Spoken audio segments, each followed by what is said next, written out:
आज का जो वीडियो हमारा रहने वाला है वो रहने वाला है, अगर आप इंडियन एयरफोर्स को एज एन एयरमैन ज्वाइन करते हो तो आपकी प्रमोशन कितने सालों में होती है और आपकी क्या सैलरीज रहती है और किस किस रैंक पर आप जो है प्रमोट किए जा सकते हैं। ओके, तो सिंपली आज के वीडियो अगर थोड़ा लंबा भी हो जाए तो आप देखिएगा, क्योंकि अगर आप एयरफोर्स को ज्वाइन करना चाहते हैं तो आपके लिए एक इन्फॉर्मेशन बहुत इंपॉर्टेंट होगी। ओके, तो चलिए वीडियो स्टार्ट करते हैं। ओके गाइस, जब आप सबसे पहले आप एयरमैन के रूप में जब आप ज्वाइन करते हैं, इसका फुल फॉर्म होता है वहाँ पे एयरक्राफ्ट्समैन। ओके, इससे जस्ट ऊपर वाली पोस्ट जो होती है वो होती है लीडिंग एयरक्राफ्ट्समैन की। ओके, ये जस्ट आपकी ऊपर वाली पोस्ट होती है। अगर आपका प्रमोशन होता है, वो आपको बताऊंगा कि कब होता है आपका प्रमोशन, किस क्या क्या प्रोसीजर होता है प्रमोशन का, तो आप बनेंगे leading aircraftsman. Okay, so first of all जब आप एयरमैन के रूप में जब आप एयरफोर्स को ज्वाइन करते हो तो जो आपका जो बेसिक पे होता है वो होता है 33,010 रुपीज़। ओके, मतलब आपको 33,000 रुपीज़ मिलते हैं बेसिक पे। ओके, ये एक्सटेंड हो सकता है कहाँ तक, 57,000 तक। ओके, ये 57,000 तक एक्सटेंड हो सकता है according to geographical condition. Okay, geographical condition जहाँ की भौगोलिक स्थिति आपके अलग अलग एएससीज पर अलग अलग है, ये 57,000 तक मैक्सिमम रह सकता है। ओके, इसके अलावा जब आपका प्रमोशन का जो प्रोसीजर है वो इस तरह से रहेगा, जब आप एयरमैन के रूप में जब जॉब करते हैं तो मिनिमम आपको 5 इयर्स की जॉब तो एयरमैन के रूप में ही करनी होगी। ओके, तब आपकी या तो 5 इयर्स के जो आपका जो कैरेक्टर जो रिपोर्ट जाती है आगे, जो आपको इंस्ट्रक्टर बना के आपको आगे भेजते हैं, उसके हिसाब से आपका या तो प्रमोशन हो जाता है या फिर आप इन 5 सालों में ही डिपार्टमेंटल एग्ज़ाम्स के थ्रू प्रमोट कर दिए जाते हैं। ओके, ये दो प्रोसीजर आपके रह सकते हैं। फर्स्ट तो आपका इंस्ट्रक्टर आपको आपकी कैरेक्टर रिपोर्ट है उसमें आपको अच्छा दिखाए तब आपका प्रमोशन होता है।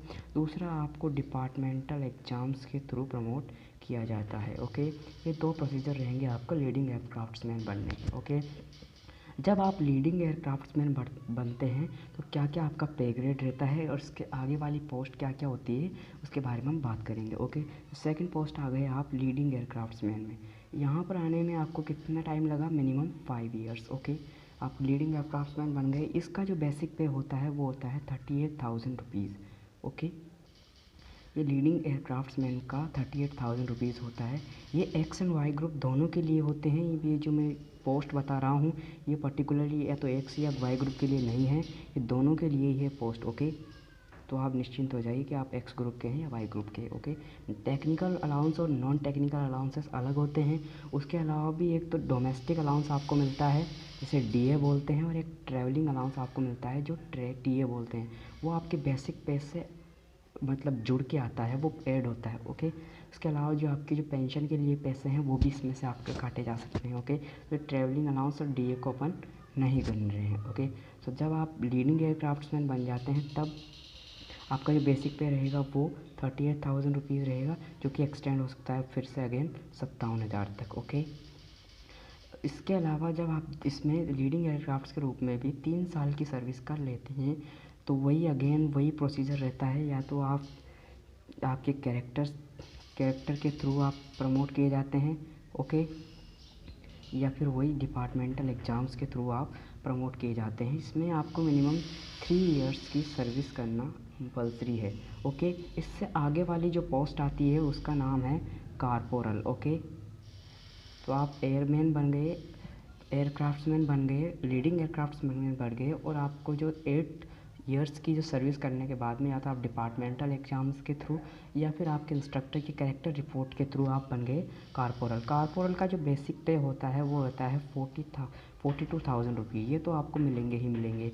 वही अगेन जियोग्राफिकल कंडीशन के हिसाब से ये एक्सटेंड हो सकता है कितने, 57,000 तक। 57,000 तक इसका भी एक्सटेंशन है। ये वही जोग्राफिकल कंडीशन में आपको बताया कि अलग अलग भौगोलिक स्थितियों से, लाइक अभी जम्मू कश्मीर है, वहाँ पे ज़्यादा ठंड पड़ती है तो वहाँ पे उसको अलग से चार्ज दिया जाता है जवानों को। वही आपकी जोग्राफिकल कंडीशन के हिसाब से आपका 57,000 तक बढ़ सकता है। कारपोरल के रूप में जब आप अराउंड 2 इयर्स की सर्विस कंप्लीट कर लेते हैं तो आपको मौका मिलता है सार्जेंट बनने का। ओके, ये पहला मौका होता है जब आपकी जो वर्दी पर जो स्ट्राइप्स होती है, स्ट्राइप्स आप जानते होंगे, जो पट्टियाँ होती है इसे जो कंधे पे लगाई जाती है स्ट्राइप्स, तो आपको पहली स्ट्राइप्स मिलती है जब आप सार्जेंट बनते हैं। ओके, उसके बाद में जो अलग अलग आगे वाली रैंक आने वाली है उसमें एक एक स्ट्रिप्स बढ़ती जाती है। ओके, तो आपको इस स्ट्राइप से जो सार्जेंट पे आके पोस्ट पे आके मिलती है। ओके, जब आप एज ए सार्जेंट ज्वाइन करते हैं तो इसका बेसिक पे होता है 45,000 रुपीज़।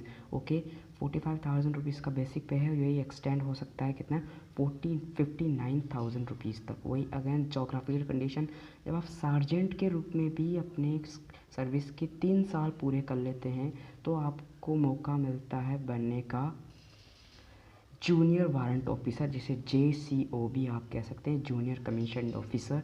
ये एक ऑफिसर रैंक होती है जो कि आप NDA के थ्रू डायरेक्टली जा सकते हैं, बट ये जो जूनियर कमीशन ऑफिसर होता है या जैसे JWOB कहा जाता है, जूनियर वारंट ऑफिसर।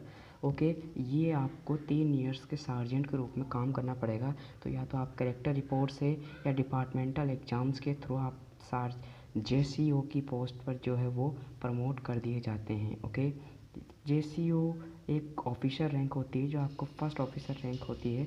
इसमें आपको स्ट्राइप्स मिलती है 3 स्ट्राइप्स। ओके, जो आपके कंधे पे जो स्ट्राइप्स लगती हैं वो 3 लगती है इसमें। ओके, तो ये हो गया आपका कहाँ तक जूनियर कमीशन ऑफिसर बनने तक का सफ़र। ओके, इसका जो बेसिक पे आपको मैं बताऊँ 52,000 रुपीज़ इसका बेसिक पे होता है, क्योंकि एक्सटेंड हो सकता है 62,000 रुपीज़ तक। ओके, ये वही अगेन जोग्राफिकल कंडीशन का एक्सटेंशन थोड़ा कम है। इसके अलावा जो लास्ट में आपको पोस्ट मिलती है वो उसमें 5 इयर्स की जो आप जॉब एज ए JCO कर लेते हैं उसके बाद आपको मिलती है। ओके, तो 5 इयर्स के आप JCO के रूप में आपको फिर मास्टर वारंट ऑफिसर या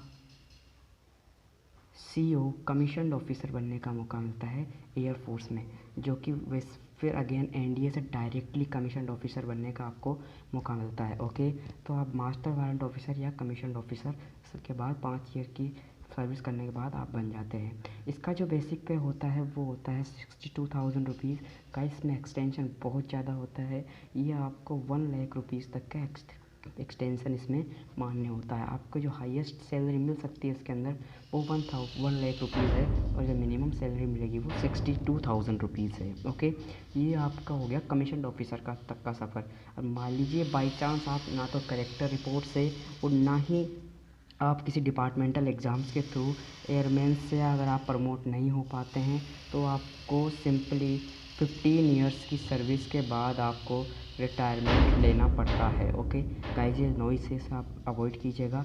आपको 15 इयर्स की सर्विस के बाद में आप रिटायर होना पड़ता है। ओके, अगर आप किसी भी तरह से प्रमोट नहीं किए जाते हैं। ओके, मोस्ट ऑफ के साथ यही होता है, बिकॉज़ वहाँ पे जाने के बाद में जो स्टूडेंट्स हैं वो पढ़ाई करना बंद कर देते हैं। तो 15 इयर्स के बाद आपने नॉर्मली सुना होगा कि 15 इयर्स के बाद जो एयरमैन हैं वो रिटायर हो जाते हैं, बट ऐसा नहीं है। अगर आप वहाँ पे अच्छा परफॉर्म करते हैं तो आप 15 इयर्स के आप 40 इयर्स तक वहाँ पे सर्विस कर सकते हो। मिनिमम आपको एक कमीशन्ड ऑफिसर बनने के लिए 20 इयर्स की सर्विस करना अनिवार्य है। ओके, तो अगर आप एक कमीशन ऑफिसर बनना चाहते हैं एज ए एयरमैन तो आपको मिनिमम 20 इयर्स की सर्विस वहाँ पे करनी चाहिए। सैलरी तो अच्छी खासी है एयरफोर्स में। उसके अलावा आपको कई अनाउंसेस और मिलते हैं, जैसे कैंटीन फैसिलिटीज़, उसके अलावा आपको हॉस्पिटल फैसिलिटीज़ मिल जाती है। तो गाइस, इसके रिगार्डिंग अगर आपको एक और वीडियो चाहिए, किस टॉपिक पर चाहिए, वो आप कमेंट सेक्शन में बता सकते हैं हमें। ओके, सो सिंपली अगर वीडियो पसंद आया तो वीडियो बनाने में बहुत मेहनत लगी है, रैंक ढूंढने में, इनकी बेसिक पे ढूंढने में बहुत मेहनत लगी है। तो गाइस, एक लाइक ज़रूर से करके जाइएगा। चैनल पर नए आ गए तो सब्सक्राइब करना मत भूलिएगा। गाइस, ऐसे ही एयरफोर्स के रिगार्डिंग कोई भी नोटिफिकेशन, ऐसी इंटरेस्टिंग वीडियोस हम लाते रहते हैं, तो प्लीज़ चैनल को सब्सक्राइब करके जाइएगा। Thanks for watching guys.